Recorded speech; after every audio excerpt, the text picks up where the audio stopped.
الحمد لله نحمده ونستعينه ونستغفره ونؤمن به ونتوكل عليه ونعوذ بالله من شرور أنفسنا ومن سيئات أعمالنا من يهده الله فلا مضل له ومن يضلله فلا هادي له ونشهد أن لا إله إلا الله وحده لا شريك له ونشهد أن سيدنا ومولانا محمدا عبده ورسوله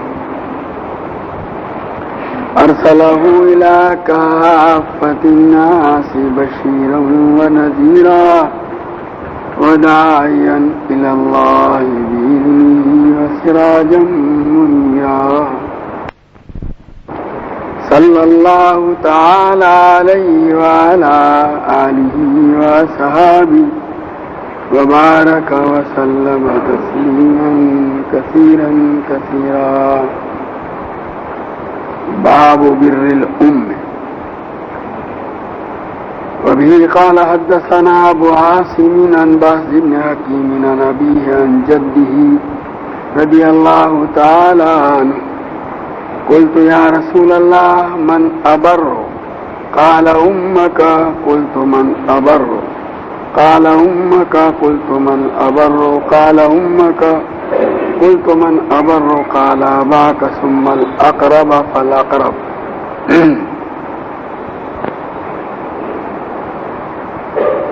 یہ باب قائم کیا انہوں نے ماں کے ساتھ حسن سلوک کے سلسلے میں. ویسے ماں باپ کے ساتھ حسن سلوک کے سلسلے میں اگلا باب قائم کیا تھا. اب ماں باپ ہر ایک کے لیے الگ الگ باب قائم کر کے اس کی اہمیت بتلانا چاہتے ہیں کہ گویا ماں کے ساتھ حسن سلوک کا خصوصی اہتمام کیا جائے. یہ حضرت بہز بن حکیم اپنے والد سے اور وہ ان کے دادا سے حضرت معاویہ ابن حیدہ رضی اللہ تعالیٰ عنہ نقل فرماتے ہیں. قلت یا رسول اللہ من ابر؟ وہ فرماتے ہیں کہ میں نے نبی کریم صلی اللہ تعالیٰ علیہ وسلم سے سوال کیا کہ میں کس کے ساتھ حسن سلوک کروں؟ قال امک، کہ اپنی ماں کے ساتھ حسن سلوک کرو، ان کی خدمت کرو. انہوں نے پھر یہی سوال کیا کہ میں کس کی خدمت کروں، کس کے ساتھ حسن سلوک کروں؟ تو پھر نبی کریم صلی اللہ تعالیٰ علیہ وسلم نے جواب میں فرمایا کہ اپنی ماں کے ساتھ. یہ کہتے ہیں میں نے پھر تیسری مرتبہ پوچھا کہ میں کس کے ساتھ حسن سلوک کروں، خدمت کروں؟ تو تیسری مرتبہ بھی نبی کریم صلی اللہ تعالیٰ علیہ وسلم نے ارشاد فرمایا اپنی ماں کے ساتھ. پھر چوتھی مرتبہ انہوں نے پوچھا کہ میں کس کے ساتھ حسن سلوک کروں؟ کہا اپنے ابا کے ساتھ. ثم الاقرب فالاقرب، اس کے بعد جو جتنا زیادہ قریب ہو اس کے مطابق اس کے ساتھ بھلائی کا اور حسن سلوک کا معاملہ کیا جائے. تو بس دیکھو یہاں پر نبی کریم صلی اللہ تعالیٰ علیہ وسلم نے ماں کے ساتھ حسن سلوک کی بار بار تاکید فرمائی. اب یا تو اس کی وجہ یہ ہے کہ بچے کی تربیت میں ماں جتنی مشقت اور تکلیف اٹھاتی ہے باپ نہیں اٹھاتا. حمل کی تکلیف ماں برداشت کرتی ہے، بچہ جننے کی تکلیف وضع حمل کی وہ بھی ماں برداشت کرتی ہے، اس کے بعد دودھ پلانے کی زحمت اور مشقت وہ بھی وہی اٹھاتی ہے. اور جب تک کہ وہ اپنی ماں کی خدمت اور ماں کے تعاون سے مستغنی نہیں ہوتا، بڑا نہیں ہو جاتا، اس قابل نہیں ہو جاتا کہ اپنی ضرورتیں خود پوری کرے، وہاں تک ماں اس کا پورا خیال کرتی ہے. اور اس کے بعد آگے کا جو تعلیم و تربیت کا مرحلہ آتا ہے اس میں ماں باپ کے ساتھ شریک رہتی ہے اخیر تک. تو گویا اس کے معاملے میں ماں نے جتنی تکلیفیں اٹھائی ہیں باپ نے نہیں اٹھائی.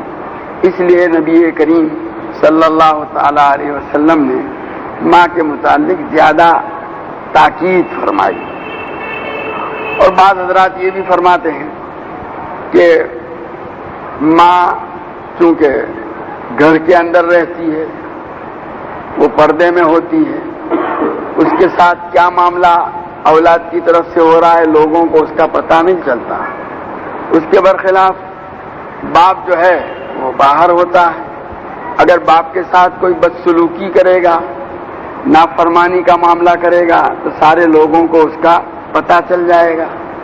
ہو سکتا ہے کہ وہ لوگوں کی شرم کی وجہ سے اور ان کی طرف سے کہیں اس کو جو ہے ڈانٹ ڈپٹ نہ ہو، اس کی گرفت نہ ہو، اس کے اوپر تنقید نہ ہو، اس ڈر سے، اس سے بچنے کے لیے باپ کے ساتھ تو اس نے سلوک کر لے، لیکن ماں کے ساتھ نہ کرے کہ وہاں کسی کو پتہ نہیں چلتا.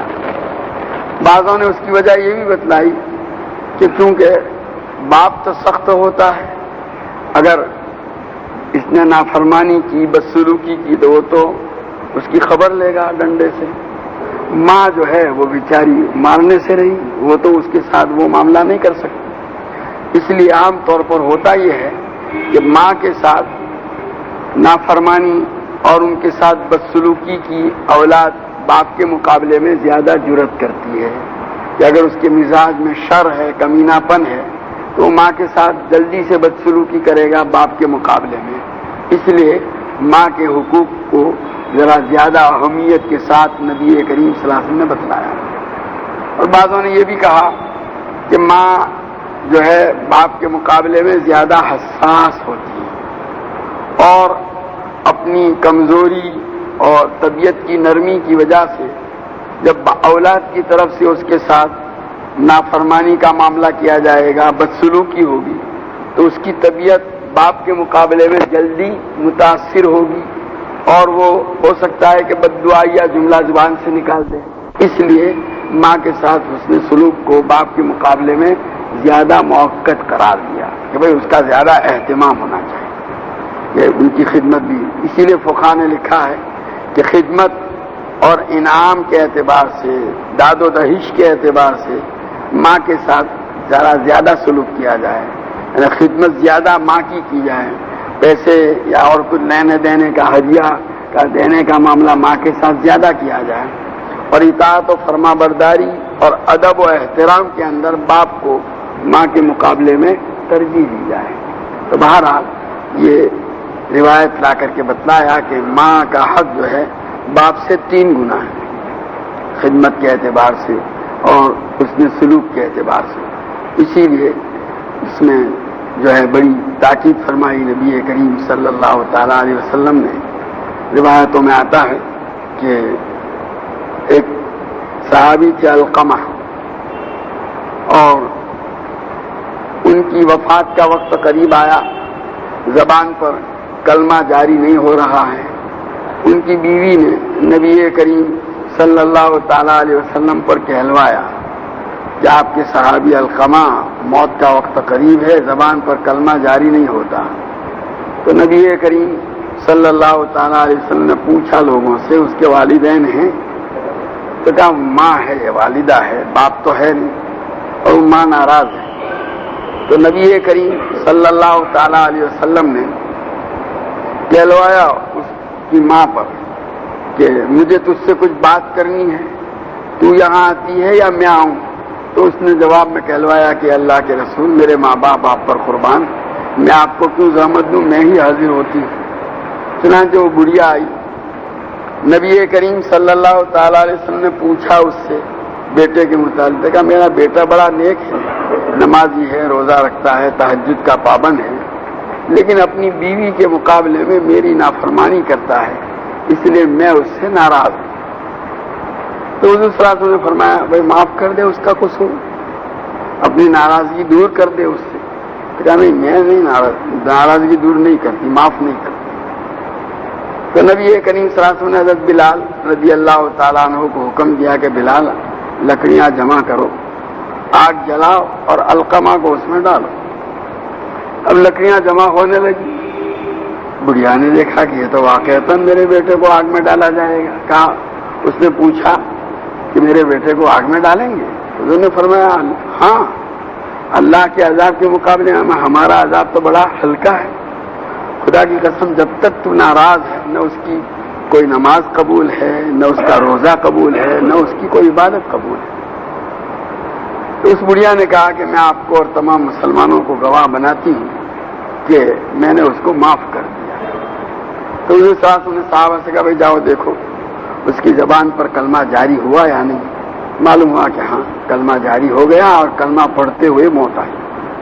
نبی کریم صلی اللہ علیہ وسلم نے اس کی تجہیز و تکفین، جب اس کو غسل دو، کفن پہناؤ، اور آپ خود جنازے میں شریک ہوئے، جنازے کی نماز پڑھائی، اور فارغ ہونے کے بعد آپ نے صحابہ کو خطاب کرتے ہوئے کہا کہ مہاجرین اور انصار کی جماعت جس نے اپنی ماں کی نافرمانی کی ہو اس پر اللہ کی لعنت، فرشتوں کی لعنت، تمام مسلمانوں کی لعنت، اور جب تک کہ ماں ناراض ہے اللہ بھی اس سے ناراض ہی رہے گا اور اس کی کوئی عبادت قبول نہیں ہوگی۔ تم میں سے کسی نے اگر اپنی ماں کو ناراض کیا ہے تو اس کو راضی کر لو، یہ فرمایا نبی کریم صلی اللہ علیہ وسلم نے۔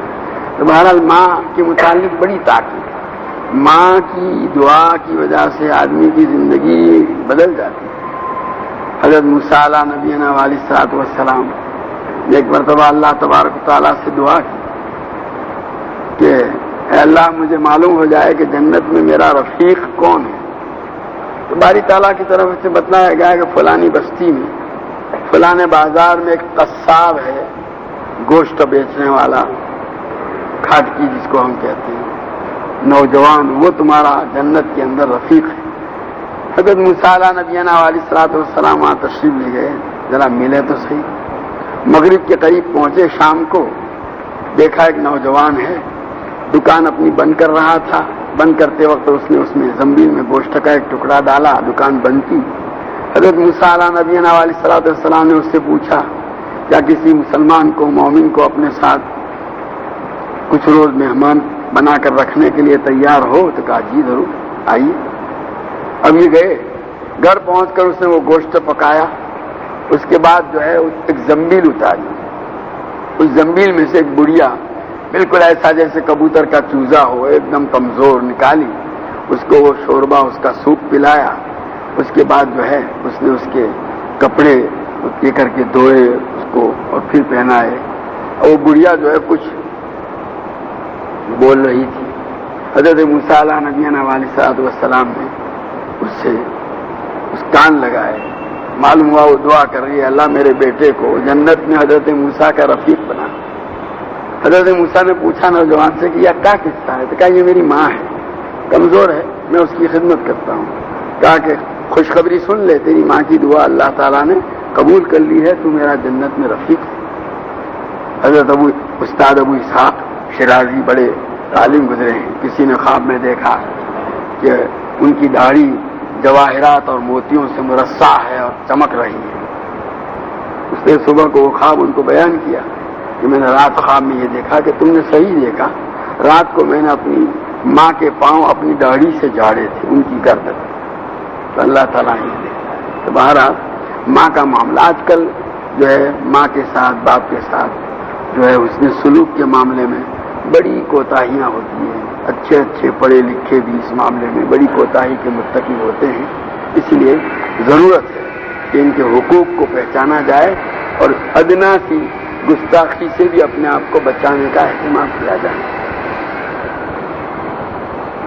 حدثنا سعید بن ابی مریم قال اخبرنا محمد بن جعفر بن ابی کثیر قال اخبرنی زید بن اسلم عن عطاء بن یسار عن ابن عباس رضی اللہ تعالی عنہما وعنہ انه اتاه رجل فقال انی خطبت امرأة فابت ان تنكحني وخطبها غيري فاحبت ان تنكحه فغرت عليها فقتلتها فهل لي من توبتي؟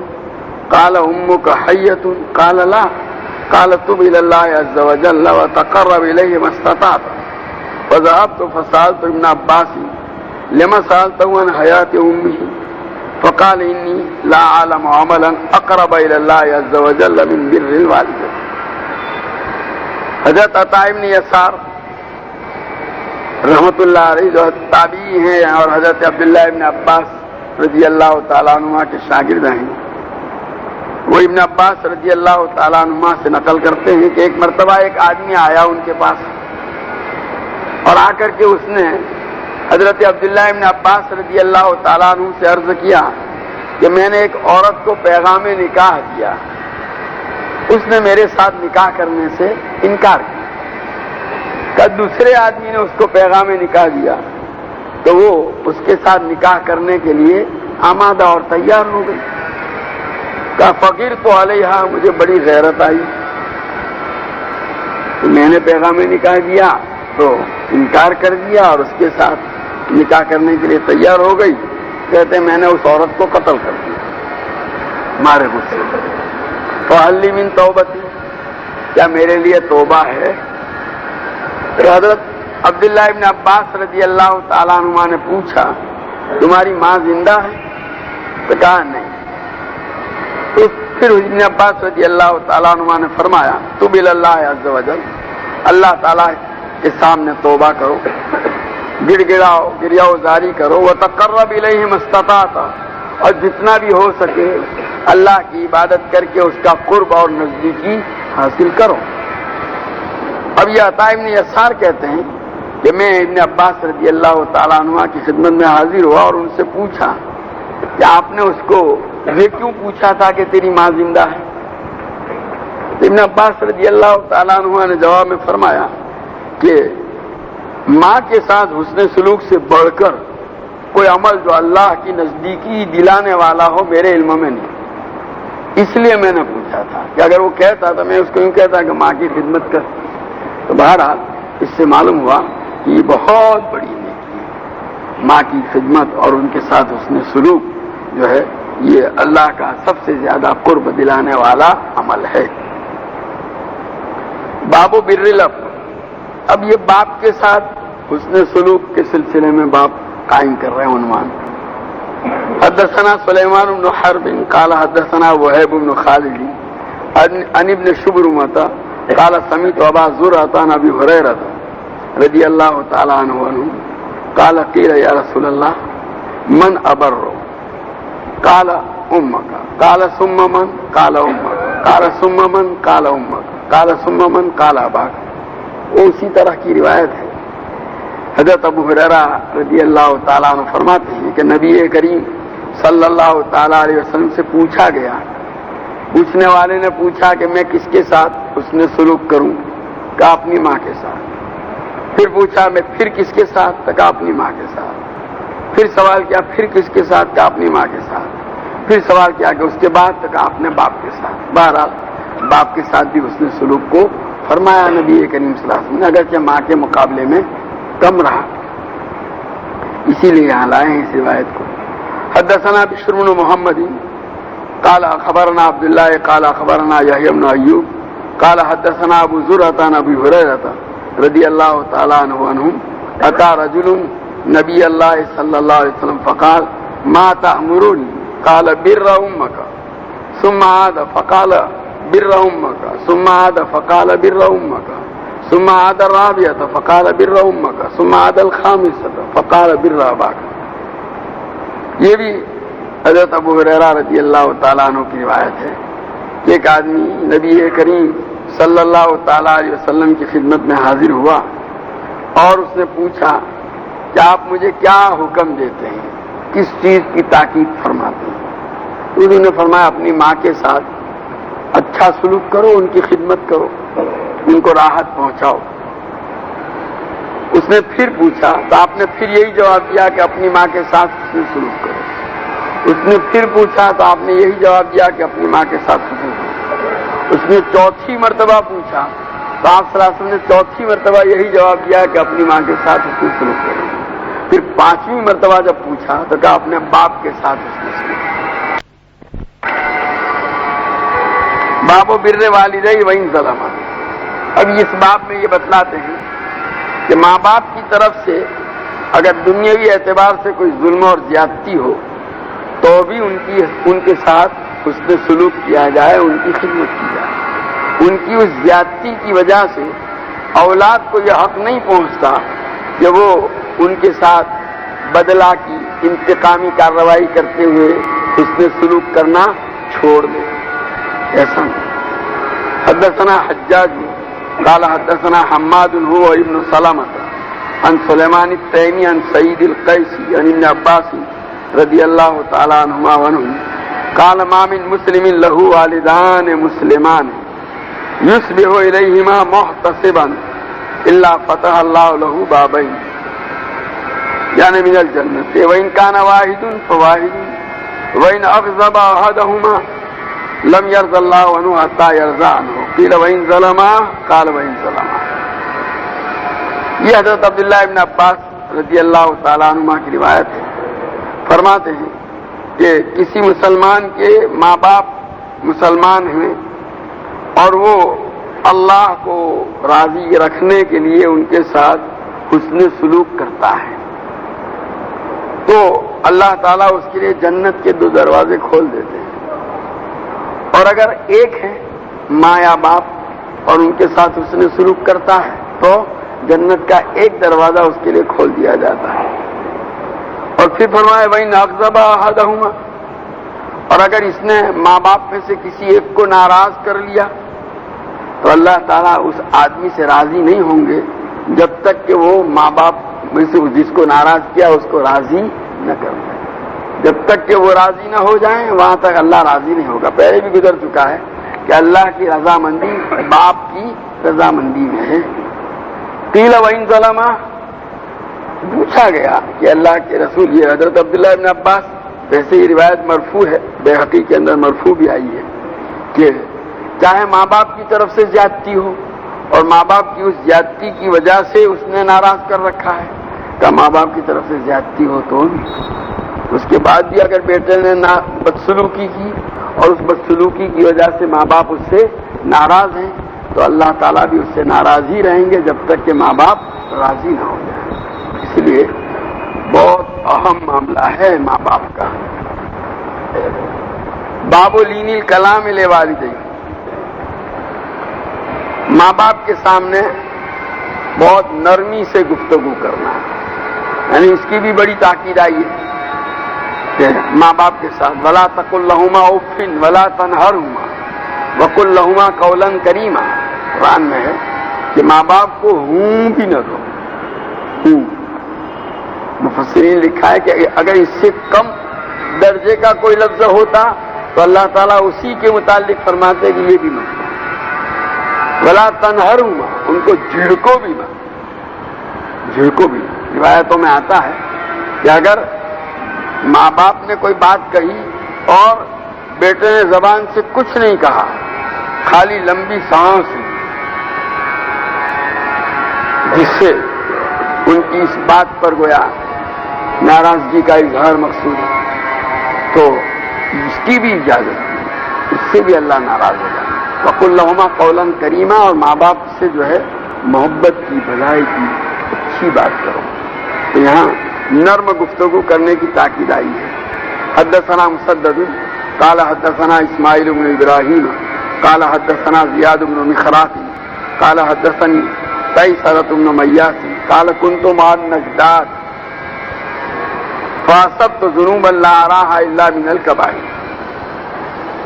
قیصرہ ابن میاس کہتے ہیں کہ میں نجدات، یہ نجدہ ابن عامر ایک خارجی تھا، اس کی جماعت کے لوگوں کو نجدات کہتے ہیں، کہ میں ان کی صحبت میں ان کے ساتھ ایک زمانے تک رہا، نجدہ ابن عامر کے رفقا کے ساتھ. تو میں نے ان کے ساتھ قیام کے زمانے میں کچھ ایسے گناہ کیے اور مجھ سے کچھ ایسی خطائیں سرزد ہوئی کہ لا اراها الا من الکبائر، کہ میں یوں سمجھتا تھا کہ یہ کبیرہ گناہ ہے. فذکرت ذلک لابن عمر، تو کہتے ہیں کہ بعد میں مجھے اپنی ان حرکتوں پر ندامت ہوئی اور میں حضرت عبداللہ ابن عمر رضی اللہ تعالیٰ عنہ کی خدمت میں حاضر ہو کر ان سے میں نے اس کا تذکرہ کیا کہ مجھ سے کچھ ایسی باتیں ہوئی ہیں. قال ما ہی، انہوں نے پوچھا کیا ہوا؟ قلت تو قضا و قضا، یہ اور اندر تفصیل نہیں بتائی گئی. قال لیست هذه من الکبائر، تو حضرت عبداللہ ابن عمر رضی اللہ تعالیٰ عنہ نے جواب میں فرمایا کہ یہ کبیرہ گناہ نہیں ہے، تم جو سمجھ رہے ہو کبیرہ گناہ نہیں. انتی سن، کبیرہ گناہ تو 9 ہیں، حدیث میں 9 گناہوں کو کبیرہ نبی کریم صلی اللہ علیہ وسلم نے بتلایا. الاشراک باللہ، ایک تو آدمی اللہ کے ساتھ کسی کو شریک ٹھہرائے. وقتل و نسمت، کسی کو ناحق طور پر قتل کرے، کسی کی جان لے. والفرار من الضعف، دشمن کے مقابلے میں میدان جنگ سے وہ فرار اختیار کرے، بھاگ جائے، بشرطے کہ اس کی تعداد 2 گنی سے زیادہ نہ ہو. اگر مثلا اس کی تعداد 2 گنی سے زیادہ ہے دشمن کی، یا مثلا وہ یہ اکیلا ہے اور وہ 3 ہیں یا اس سے زیادہ ہے، تو یا پھر یہ ہے کہ پیترا بدلنے کے لیے وہاں سے ہٹا ہے دوبارہ اس پر حملہ کرنے کے لیے، یا وہ ہتھیار سے مسلح ہے اور یہ غیر مسلح ہے، تو اس صورت میں وہ گنہگار نہیں ہوگا. وقذف المحصنات، کسی پاک دامن عورت کے اوپر زنا کی تہمت لگانا، یہ بھی کبیرہ گناہ ہے. واکل الربا، سود کھانا. واکل مال الیتیم، اور یتیم کا مال کھانا. وإلحاد فی المسجد، فی مسجد الحرام، مسجد حرم میں مکہ مکرمہ میں بے دینی کا ارتکاب کرنا. الحاد یعنی بے دینی. والذی یستسخر، اور وہ جو لوگوں کا ٹھٹھا اڑاتا ہے، لوگوں کی مشکری کرتا ہے، تو یہ بھی کبیرہ گناہ ہے. وبکاء الوالدین من الحقوق، اور اولاد کی نافرمانی کی وجہ سے ماں باپ کا رونا، یہ اولاد کی نافرمانی اولاد کے لیے کبیرہ گناہ ہے. قال لی ابن عمر اتفرق من الناس وتحب ان تدخل الجنۃ. اب یہ فیصلہ کہتے ہیں کہ حضرت عبداللہ ابن عمر رضی اللہ تعالیٰ عنہما نے یہ 9 کبیرہ گناہ گنوانے کے بعد مجھ سے پوچھا کہ تجھے جہنم کا ڈر لگتا ہے نا، اور جنت میں داخل ہونے کو پسند کرتا ہے، تیرا جی چاہتا ہے نا جنت میں جانے کو، اور جہنم سے ڈرتا ہے؟ بولتے ای واللہ، کا کیوں نہیں، اللہ کی قسم جہنم سے ڈرتا ہوں، جنت میں داخل ہونے کی خواہش ہے. قال احی والداک، تو کب پھر پوچھا کہ تمہارے ماں باپ زندہ ہیں؟ قلت عندی کم ماں ہے میری. قال فواللہ لو علنت لها الکلام وطعمتها الطعام لتدخلن الجنۃ ما اجتنبت الکبائر. تو حضرت عبداللہ ابن عمر رضی اللہ تعالیٰ عنہما نے قسم کھا کر کے کہا، اللہ کی قسم، اگر ماں کے سامنے نرمی سے بات کرے گا اور ان کو کھانا کھلائے گا تو جنت میں ضرور داخل ہو جائے گا، بشرطے کہ کبیرہ گناہوں سے بچنے کا اہتمام کرو.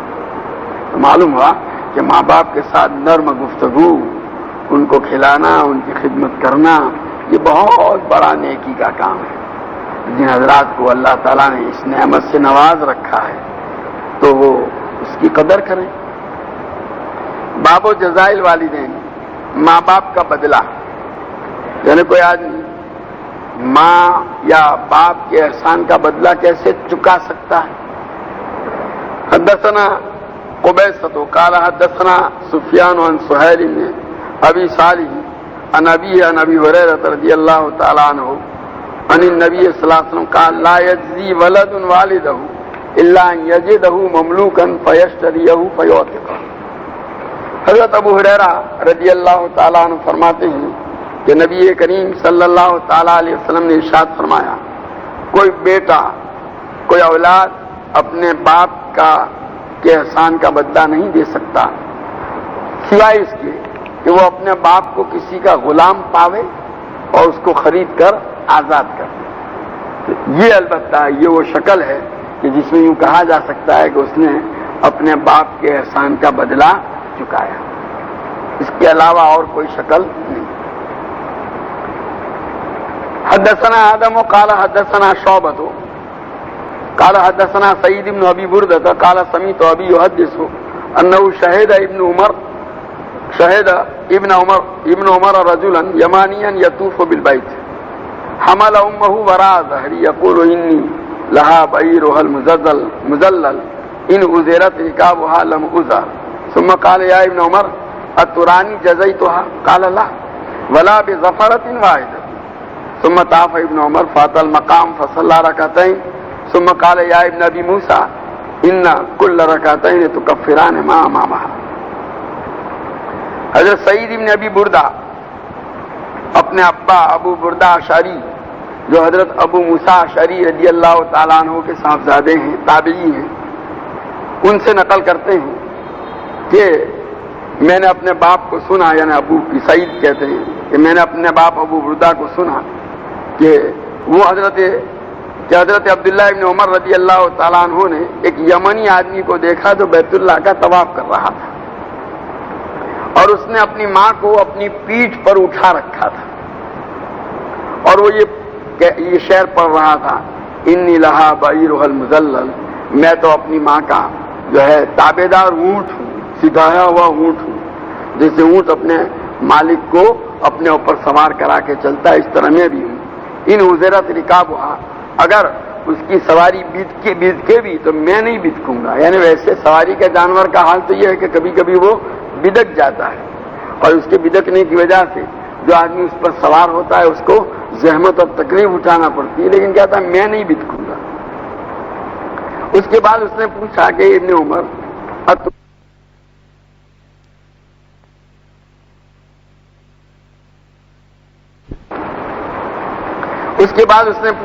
ابن عمر اترانی جزیتھا، کیا آپ کا خیال یہ ہے کہ میں نے اپنی ماں کے احسان کا بدلہ چکا دیا، یہ جو میں اپنی پیٹھ پر اٹھا کر کے پھر رہا ہوں؟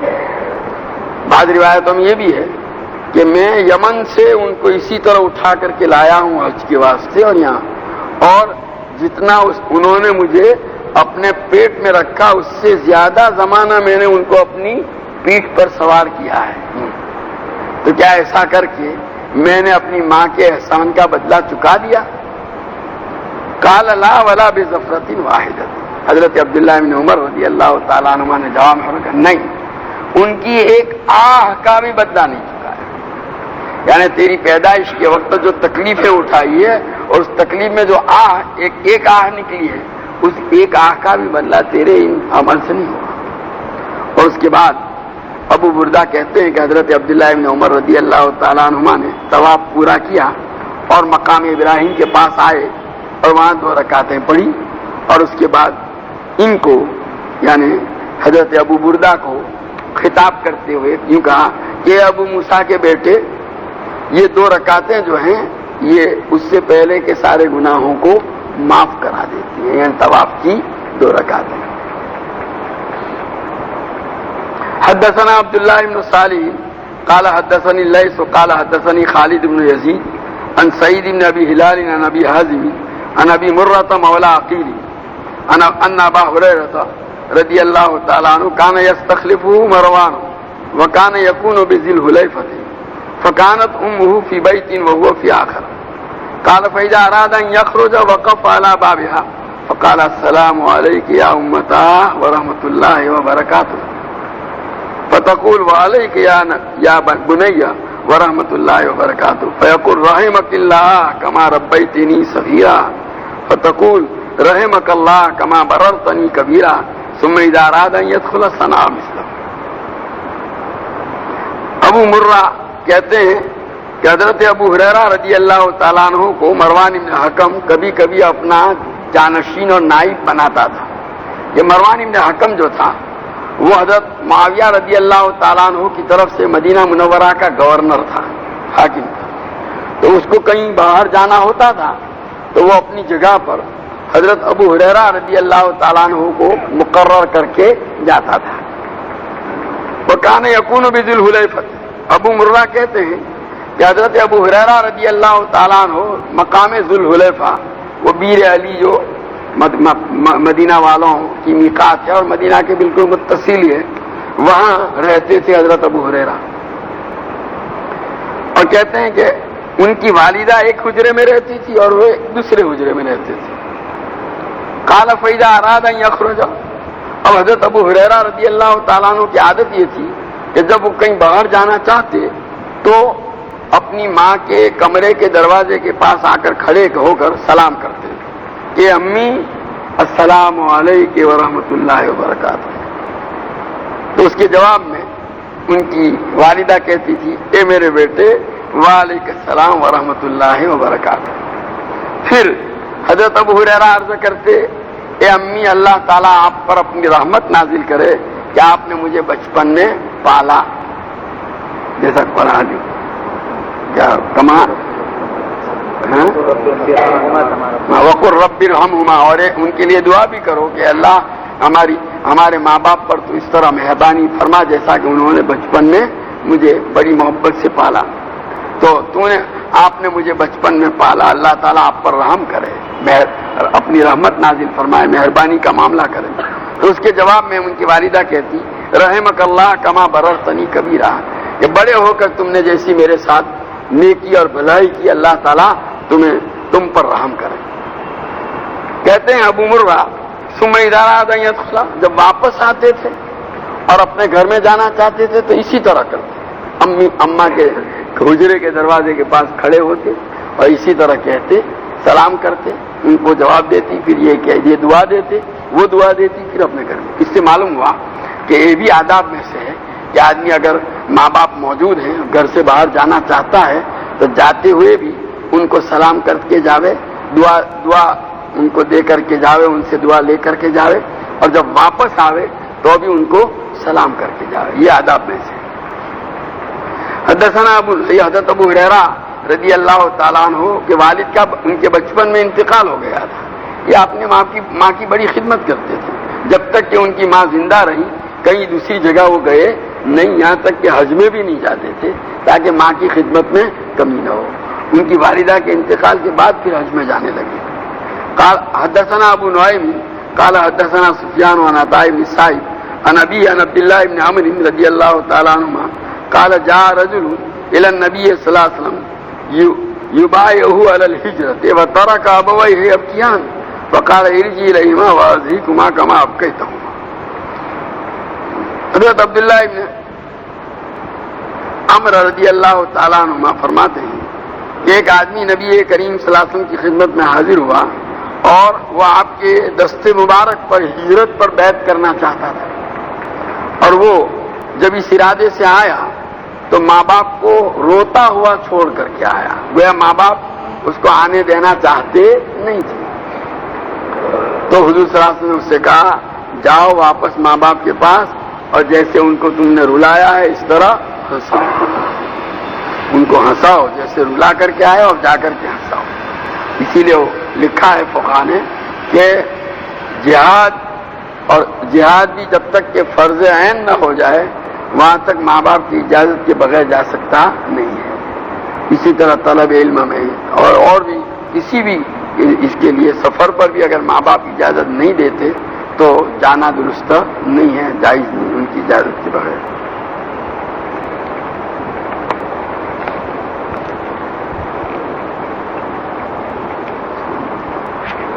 اگر مال کے اندر کوئی عیب ہو تو بغیر گاہک کو عیب بتائے ہوئے بیچ دی اور یہ نیت ہو کہ واپس آئے گا تو لے لیں گے, کیا اس طرح بیچنا صحیح ہے؟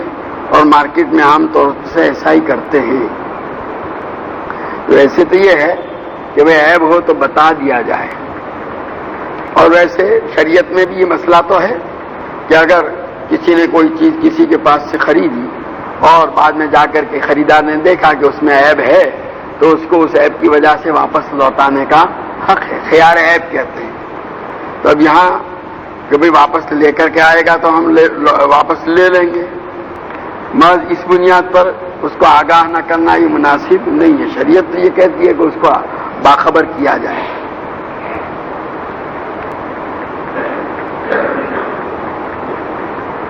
اگر کسی عورت کی عمر 60 سال سے تجاوز کر گئی ہو تو کیا وہ بغیر محرم کے سفر کر سکتی ہے؟ جبکہ بغیر محرم کے سفر صرف ہوائی جہاز کے دوران ہی ہوگا. ہوائی جہاز کے دوران ہو تو بھی, اور 60 سال سے عمر تجاوز کر گئی ہو تو بھی وہ بغیر محرم کے سفر نہیں کر سکتی.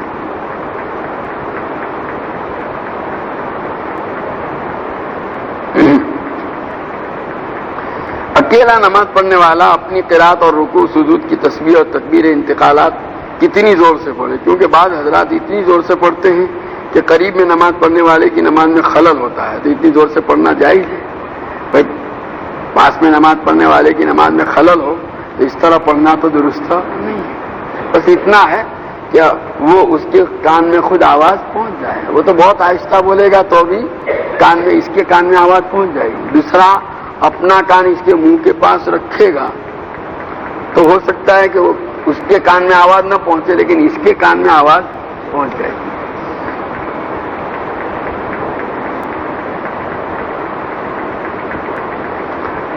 بازار میں جو کھانے کی آئٹم چائنیز ملتی ہے اس میں اجینا موٹا ایک قسم کی چیز ہے, وہ سواد بڑھانے کے لیے ڈالی جاتی ہے. یہ سبھی لاری والے یا دکاندار ڈالتے ہیں. کچھ لوگ کہتے ہیں کہ یہ کھانا جائز نہیں ہے تو آپ اس کی رہبری فرمائیں. بھئی اجینو موٹو کے متعلق ہم بھی پوچھتے ہیں وہ کیا ہے, اس کی حقیقت آپ بتائیں تو ہم حکم بتائیں وہ کائی سے بنتا ہے. اور یہ کسی نے پہلے بتایا تھا کہ وہ کچھ ملیشیا میں یا انڈونیشیا میں اس پر بہت چرچا ہوا تھا اور یہ چیز کوئی اس پر بھی کمپیوٹر پر کیا ہے وہ انٹرنیٹ پر بھی کہیں آئی تھی. بہرحال کسی کے علم میں ہو اس کی حقیقت کی تفصیل تو بتائیں بھائی. میرے والد صاحب کا آنکھ کا آپریشن ہے اور ماسا کا وال کا آپریشن ہے. دعا کی درخواست. اللہ تعالیٰ اللہ تعالیٰ اللہ مغفرت فرمائے اور والد صاحب کے آنکھ کے آپریشن کو کامیاب فرمائے.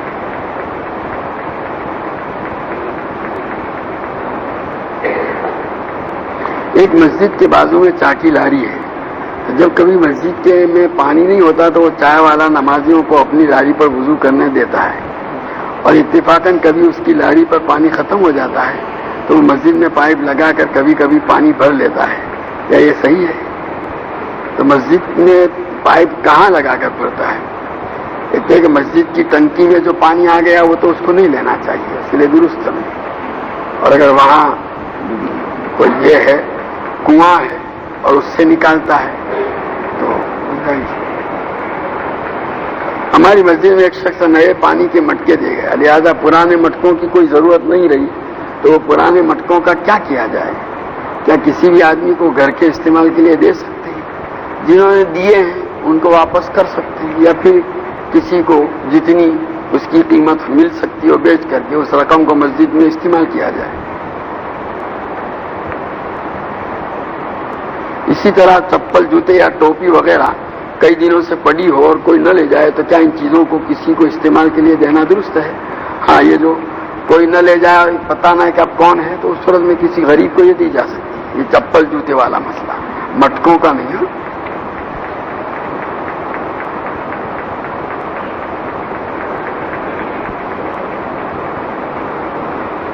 مسجد کی کوئی بھی چیز دوسری مسجد میں استعمال کر سکتے ہیں یا نہیں؟ مثلا ہماری مسجد میں تسبیح زیادہ ہے جبکہ محلے کی دوسری مسجد میں تسبیح بہت کم ہے اور وہاں ضرورت ہے, لہٰذا ہماری مسجد کی تسبیح ہم اس مسجد میں دے سکتے ہیں. ہاں, گنجائش ہے اس کی. کیا شوہر اپنی بیوی کے سامنے اپنے دوست کی بیوی کی دینداری کی تعریف کر سکتا ہے؟ یعنی اس میں کیا اشکال کیا ہے؟ یعنی اگر اس کو ترغیب دینے کے لیے کرے تو, لیکن اب یہ ہے کہ بھی اس کی طرف سے جو معاملہ ہو اس کے لیے تیار رہے. ایک صاحب کی دعوت کی ان کے دوست نے اور دعوت کھا کر کے گھر آئے تو انہوں نے کہا ان کے یہاں کڑھی کھچڑی بہت اچھی بنی تھی. یہ کہا.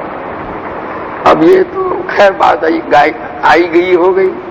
اب ان کے گھر میں کڑھی کھچڑی بن ہی نہیں رہی, بہت دن ہو گئے. تو پھر کہا بھائی کڑھی کھچڑی بناؤ نا کبھی, جاؤ اس رانڈ کے یہاں جا کے کھا لو.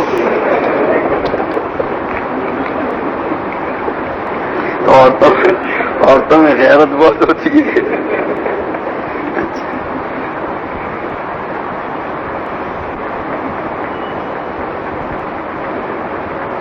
مسافر نے سفر میں عشاء کی نماز جماعت سے کسی مسجد میں پڑھی لیکن اس کو صرف ایک یا 2 رکعت ملی, تو اس صورت میں مسافر 2 رکعت پر سلام پھیر دے یا 4 رکعت پوری پڑے گا؟ جب اس نے جو مقیم امام کی اقتدا کر لی چاہے قاعدے میں ہو آخر میں, تو جب امام کے ساتھ شریک ہو گیا اب اس پر پوری ہو گئی, پوری نماز فرض ہو گئی. امام سلام پھیرے گا جب اٹھ کر کے 4 پوری پڑے گا.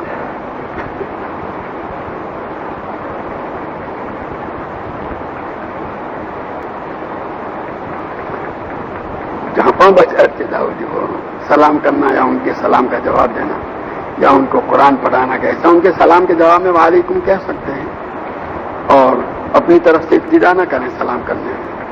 اور کیا ان میں قرآن کریم کے حافظ ہوتے ہیں؟ وہ تو بات پوچھ لو بھائی، یہ کوئی مسئلے کی چیز نہیں ہے، وہاں جا کے معلوم کر لو.